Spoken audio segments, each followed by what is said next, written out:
سلام علیکم ورور. څه شی وخورې ورور؟ بس یو ښایسته کړۍ راوړه چې ډوډۍ مو سره وي. بلکل به ډوډۍ به مو سره وي او ښایسته کړۍ به درله راوړم.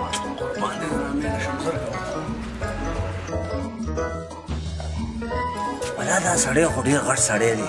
دا خو به ډوډۍ هم ډېره خوري. لکه ډېره ډوډۍ به ورته راوړم.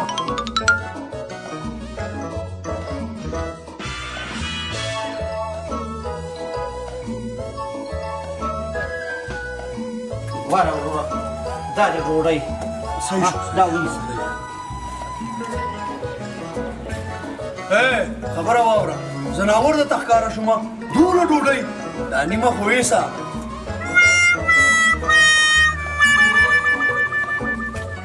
په دې لسو ډوډیو کې ایله نیمه ډوډۍ